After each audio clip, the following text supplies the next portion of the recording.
Hello everyone, welcome back to another video. I am happy to be able to say that because I've been here recently, and like I promised, I am back, right? It's not a 1 year gap, it's not 2 years after. I am here today, 2 days after my other video, my previous video I think. And I'm here with what I would consider to be my first meaningful video since the last one I posted. All right. Before I jump right into it, because I don't want it to be long, I'm just going to kindly ask you to like, comment, share, and subscribe if you haven't done so already. Take the girl up to where she needs to be. And if you have done so, let me pause to say I appreciate it. Thank you so much. All right. Yeah, so let's get right into it. Before I tell you what my topic is, let me just shout out my friend Julian. Yay, thank you so much for sending me the suggestions that you did. I think this is one of the topics I took from your list, and if it's not, it's something pretty close, but I do appreciate what the suggestions that you've made, because it's really hard sometimes when you're trying to find things that are relevant and things that are meaningful to create your videos. So thank you for that. Good. Now, this is what I've decided to talk about today. Since it is the high season for the migration of teachers, yes, big up on yourself for all those who got through to come to the US, or maybe you're going to England, maybe you're going to Dubai, wherever you're going, big up on yourself. Go do your best, make the best of it. No make nobody tell you to say it can't work. Take the risk, take that risk on your own terms, right? Get the experience, and I mean, if it doesn't work for you, I'm pretty sure you can always return to your home. Nobody's throwing you out. Good. But take the risk. See what it is like. Get some exposure, and then make a decision from there. Don't just sit back and listen to, people telling you things. If it can work for us, it can also work for you. All right. Now, this video is specifically for the teachers who are migrating with children. Yes, if you're moving abroad with your kids, there are certain things I think you need to know. There are things that are significant, that are very vital, I'd say, and you need to know these before you even put your foot on the plane. Remember me to tell you. Anyway, first and foremost, I think I'm going to just give you 4 points because I don't want the video to be long. First point, let me jump right into it. Tell the picnic them from now that, contrary to their belief, they're not got paradise. It may not look like paradise for most of them, if not all. Good, because as kids, there are certain things we're looking for. We used to work our foreign country. Lord have mercy, oh Jesus, it should look like heaven, right? Just let them know from now. Condition the minds. It might not look like paradise. Good.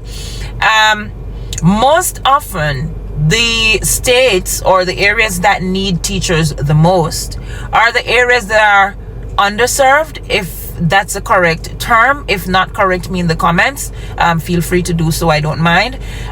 But yes, these areas are often the areas with poorer families, families who are struggling. I'm not saying for all, I'm saying for some, or I don't know if I can use the word most.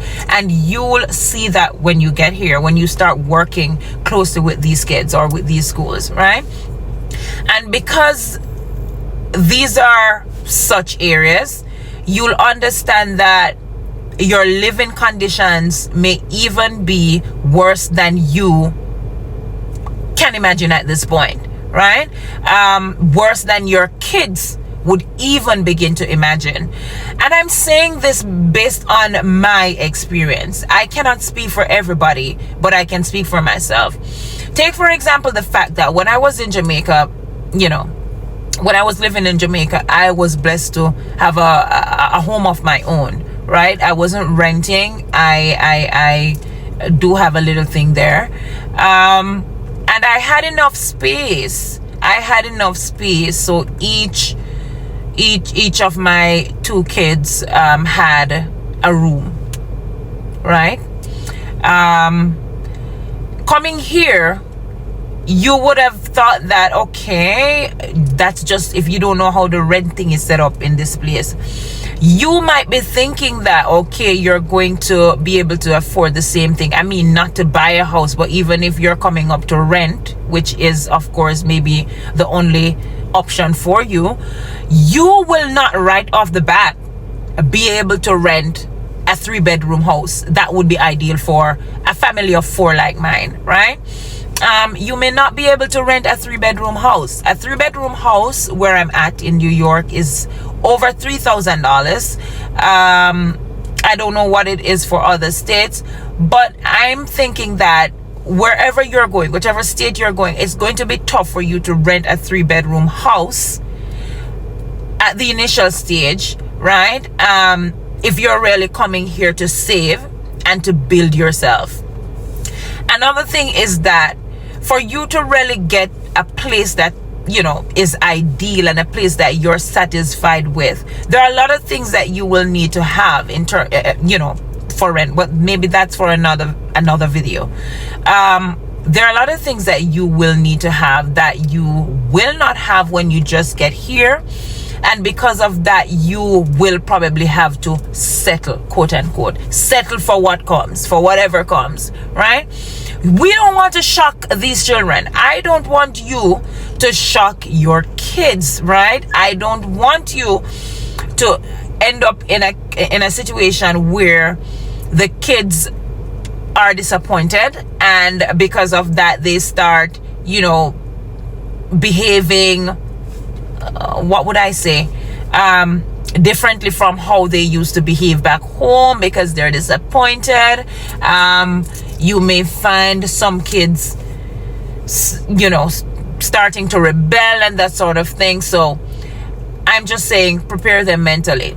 Another challenge that I faced, apart from, you know, the housing and so on, or that other teachers face that I really know of, is the fact that, again, it's highly unlikely that when you get here right off the bat, you're going to be able to buy a vehicle, a personal vehicle. And so you may have to take the train, you may have to take the bus, you may have to Uber it out, that sort of thing. You may even have to walk. And so you need to prepare them for that as well. For my kids in particular, I've never sent them out to take taxi, for example. Going to school, they've never been out on the street on their own, right? I left Jamaica when my daughter was about 12 years old. My son was 10, and they've never had the opportunity to go out and, like, you know, travel on their own. You know, they weren't street smart, if I may say so myself. And so that was a challenge coming here, because they were used to having, you know, a ride home that would take them wherever they were going. And the one time I had them like travel in taxi to school, I had the taxi pick them up at home, and then the same taxi picked them up from school, and that, all that.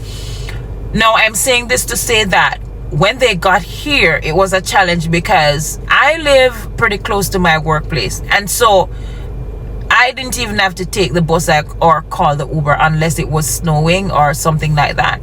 So for the most part, they were walking, and I'm telling you that they complained bitterly. They were not having it.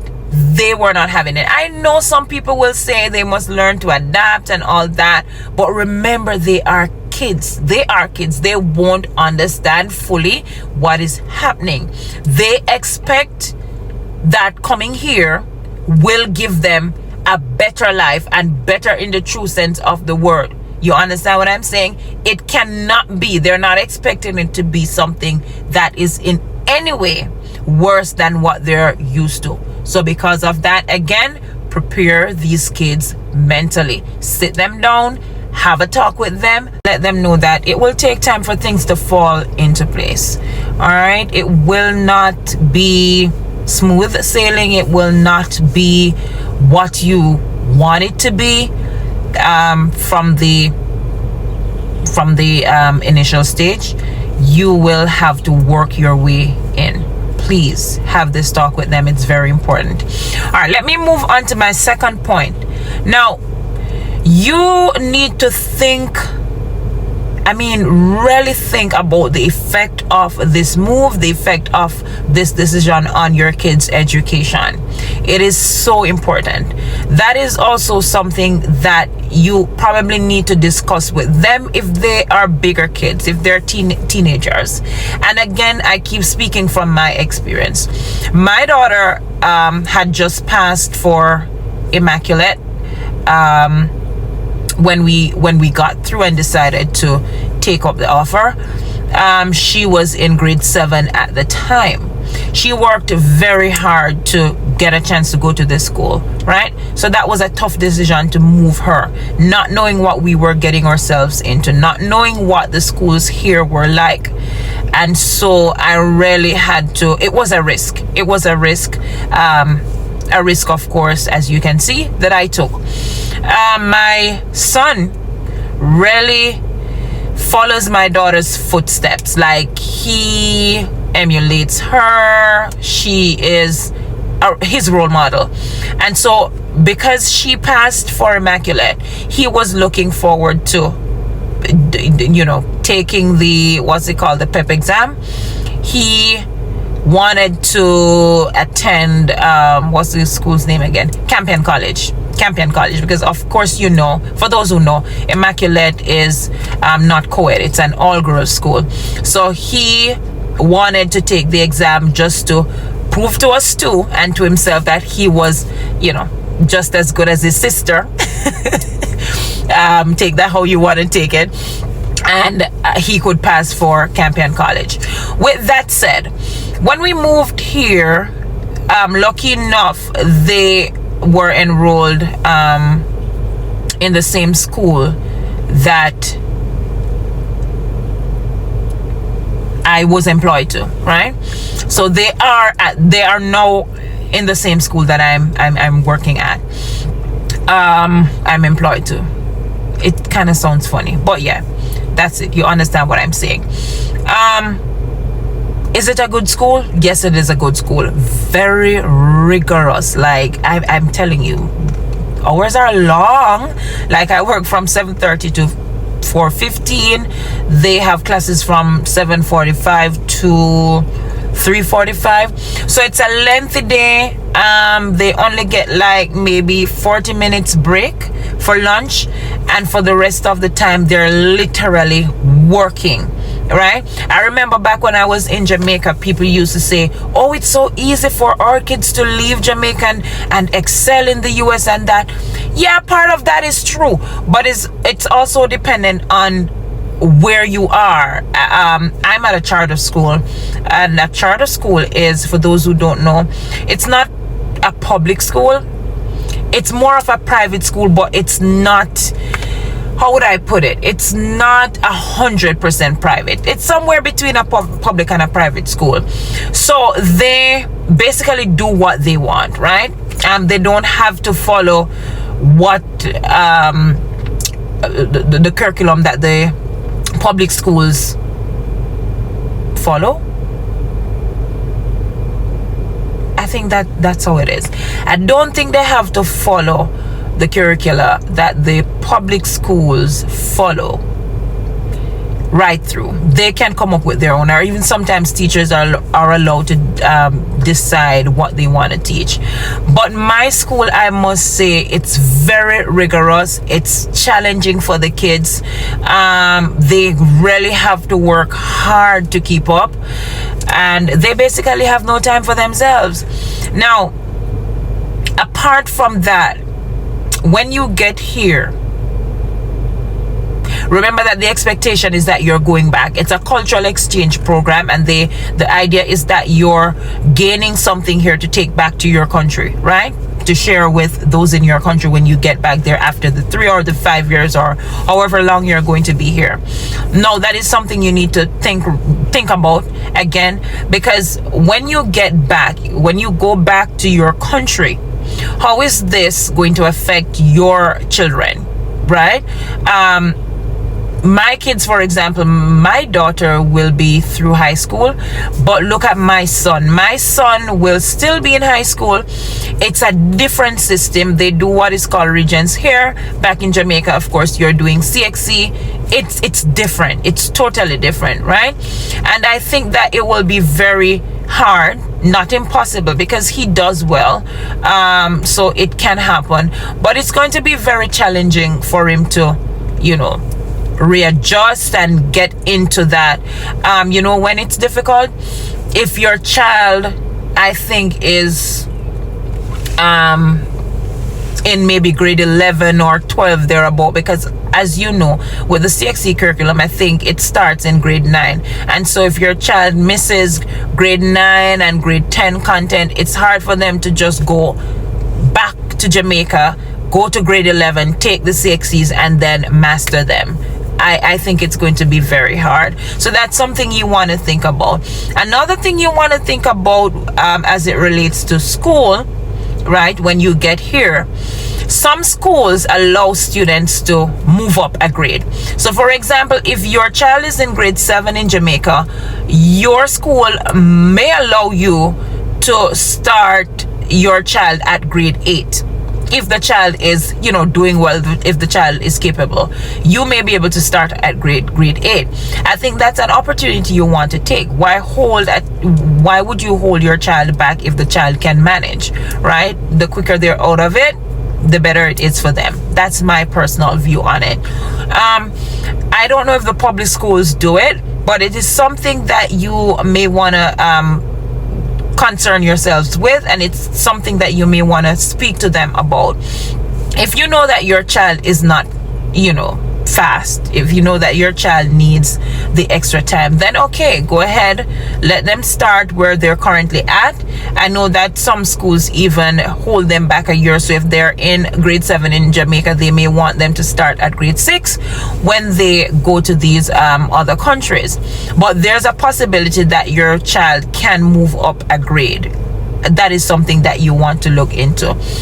Another thing I want to say as it relates to that, yes, since the system is different, especially here where they do the regents and stuff, find out, build a relationship with the guidance counselors. I think they are, well, in my school, they're the ones who take care of the schedules for the students in terms of, you know, the courses that they're taking year by year and so on.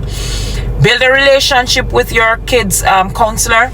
Ensure that you find out why your child is taking certain courses.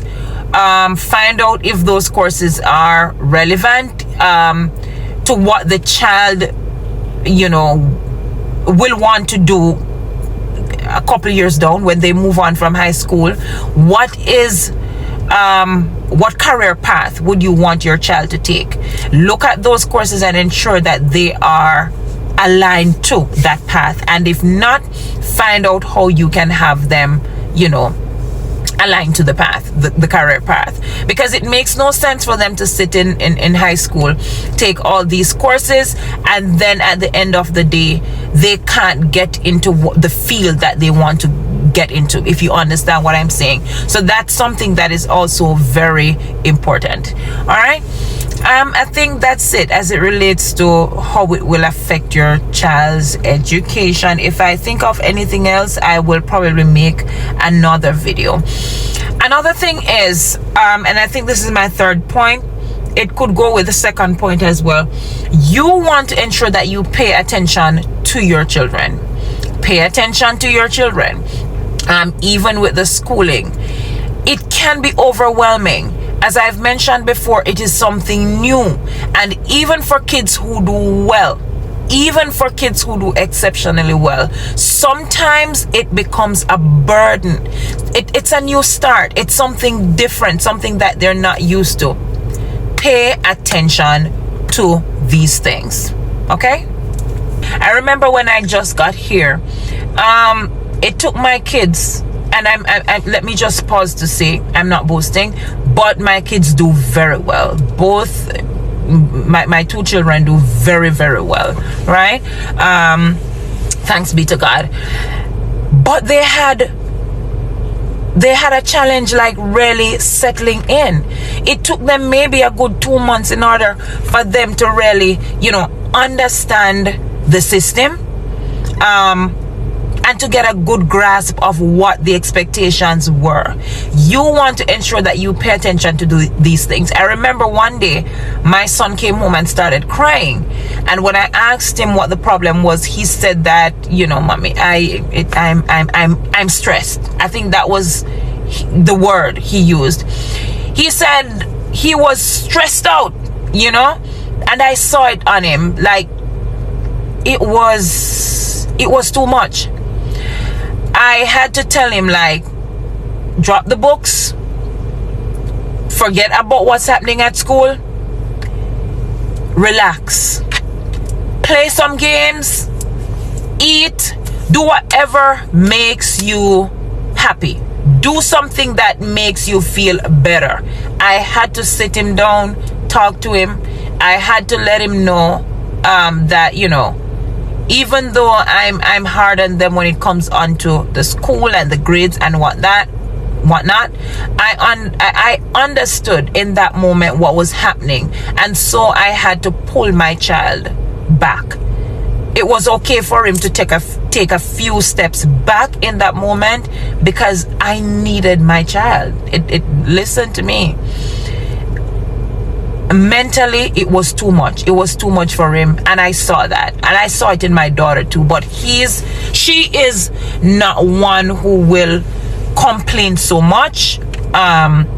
She deals with stress better than my son does, and so even though it was hard for her, she kept going, right? But this is something that you need to think about, and you need to sit your kids down and talk to them about, because it is not a walkover. Contrary to popular beliefs, it ain't no walkover. You're not coming here and you're gonna get 1, 2, 3 and ABC. That's not what it is like. Well, in my school it isn't, right? So talk to them about that. Now, another thing I want to talk about is spending time with your kids. America is demanding. Working abroad is demanding. It's challenging. It's a lot. And you'll find that the time that you had in your home country with your family, it's just not there. If you don't really pay attention to it and be, intentional about making time for your family and yourself, then you're gonna have a problem. Trust and believe me. You'll be working 24/7s. You'll be working every single second of the day. Try not to be that person. Try not to be me. Make time for your kids. Make time for your family. For those of you who have husbands and wives and so on, don't let this thing break your relationships apart. Pay attention to your kids, pay attention to your family, make time for them as much as you can. It's important. It's important. It's not like back home when kids run outside and they can go and climb one tree and they can go and pebble, do whatever is out there to be done. Here, they're mostly inside. I don't know for anybody else, but I hardly have time to take them out, and so they're mostly inside. They're often inside. They're often in the house. It gets to them. Again, some of them are not used to this kind of lifestyle, and just throwing it on them can be detrimental. Be very careful where that is concerned. There are so many things I could say, but again, it's just a video that I'm making. I'm trying to make it as short as possible, so I'm going to move on. Another thing is, how would I put this now? Let me see.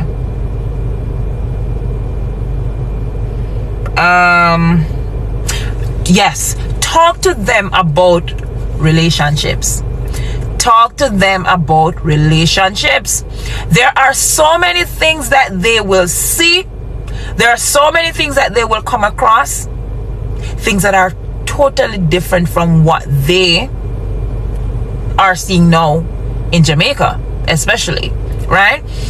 I think it's okay for me to go ahead and say that, listen, Jamaica is a homophobic society. It's a homophobic country. Let me say that, right?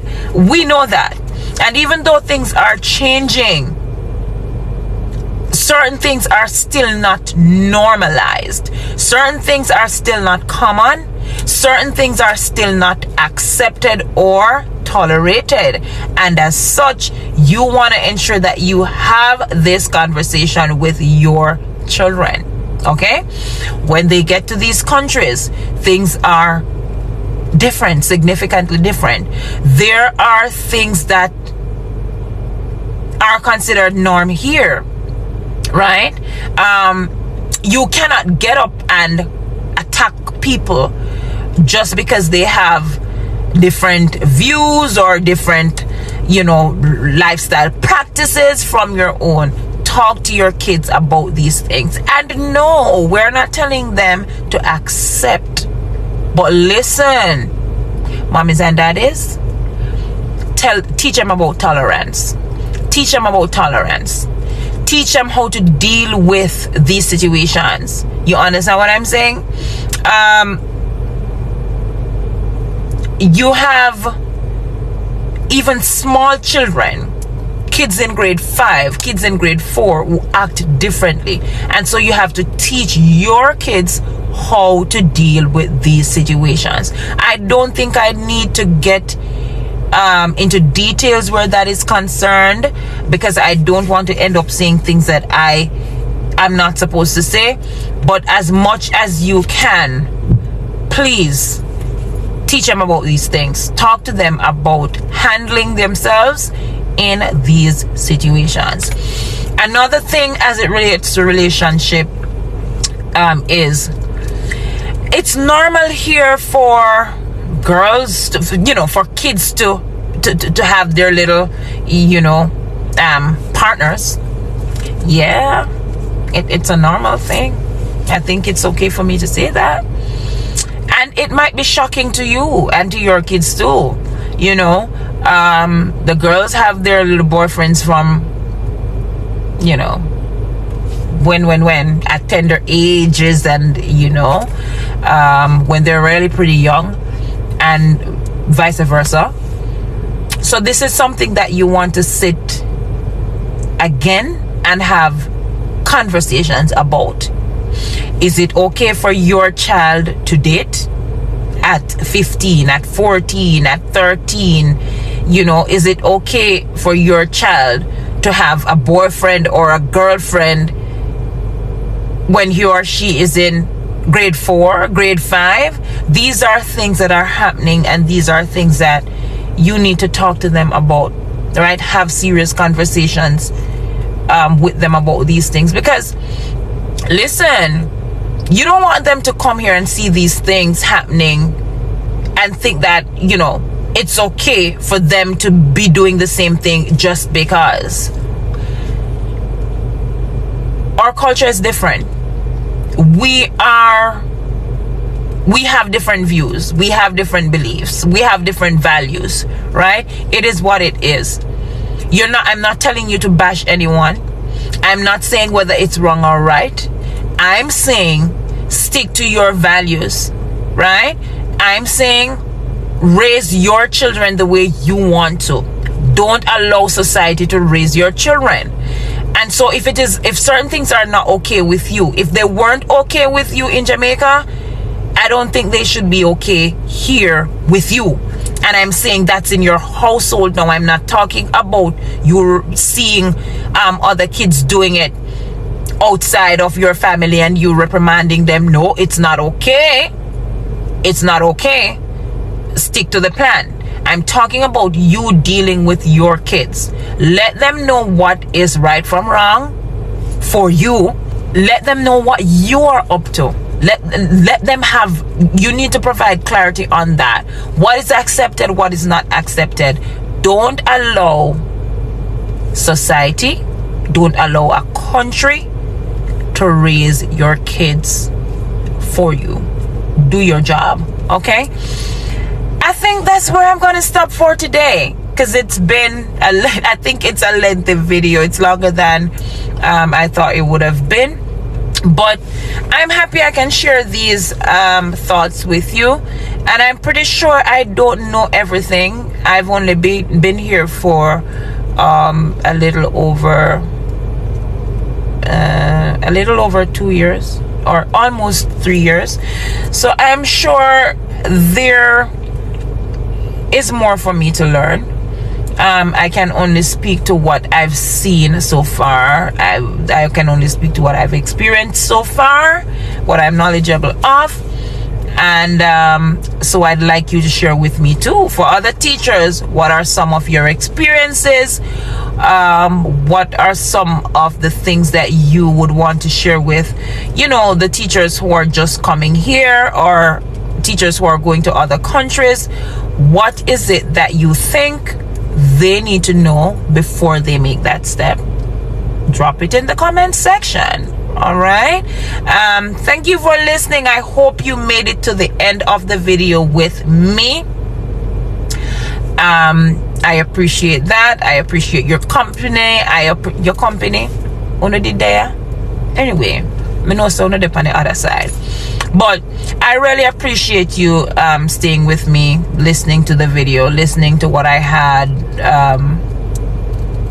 listening to all that I said. And I hope you'll be back. I do hope you'll be back. And again, keep the suggestions coming. Let me know what you would what topic you'd want me to speak on, and if I have such authority to speak on those topics, I definitely will.